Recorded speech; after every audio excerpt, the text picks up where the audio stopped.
Molt bona vesprada. A València s'ultimen els detalls dels preparatius per a rebre els 630 migrants que ja estan molt a prop. Sí, es calcula que l'Aquarius arribarà al moll de creuers del Port de València cap a les 6 del matí de demà. Els altres dos vaixells arribaran a les 9 i a les 12 del migdia. L'operatiu d'acollida el coordina Creu Roja i participen centenars de voluntaris. Metges, advocats, intèrprets, treballadors socials. És tot un repte organitzatiu que posa a prova la capacitat de la nostra xarxa assistencial.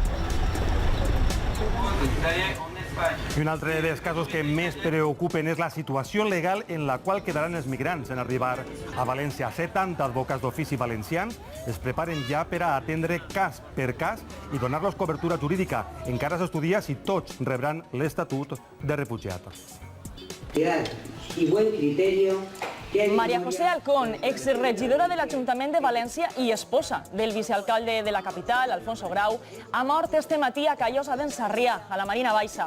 Alcó estava sent investigada en el cas Taula pel presumpte blanqueig de diners i finançament il·legal del Partit Popular de València. En unes converses telefòniques li hauria confessat al seu fill l'anomenat Pitufeo amb bitllets de 500 euros.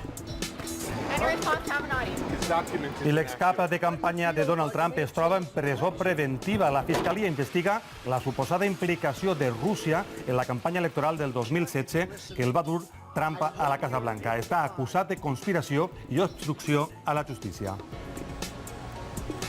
I en els esports, Espanya s'estrena a nit en el Mundial, un empat i opinions per a tots els gustos. Carles Claver. Sí, Patricia, el got mig ple i mig buit, segons com es mira, el que està clar és que el partit contra Portugal va ser el més emocionant vist fins ara en el Mundial. L'empat a 3 final deixa, com diem, sensacions contraposades. L'equip es va refer en 2 ocasions d'un marcador en contra, però també és de veres que la victòria s'escapa al final i que hi hagué errades evitables. Repassarem este duel i posarem l'ambient previ de l'Elx Vila-real B. Les aficions calfen motors.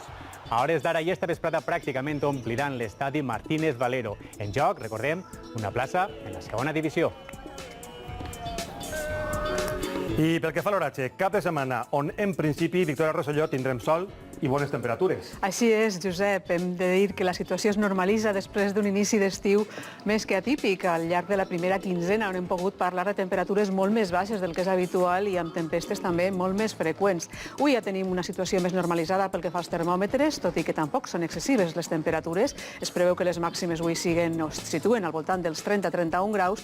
Núvols baixos d'estancament que teníem a primeres hores, com podem veure les imatges que ens fan arribar cada dia, que després s'han esvaït en quant el sol ha guanyat una miqueta de força i també algunes boires, com les que podíem veure en les comarques centrals. Per avui ens espera un dia assolellat i, de fet, només destacarem el creixement d'algun núvol d'evolució que en punts restringits de les zones muntanyoses de Castelló pot acabar deixant algun ruixat puntual. En general, parlarem de vents de procedència marítima i les brises s'animaran a les hores centrals del dia al Golf de València, fent que l'ambient siga fresc a partir de la vesprada.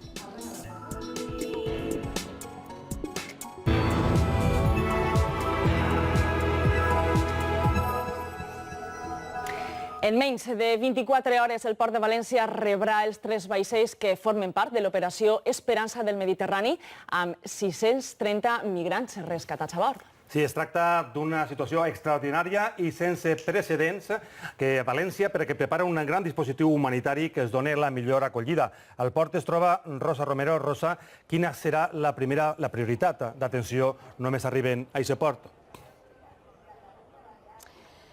Sí, l'assistència sanitària és la prioritat d'este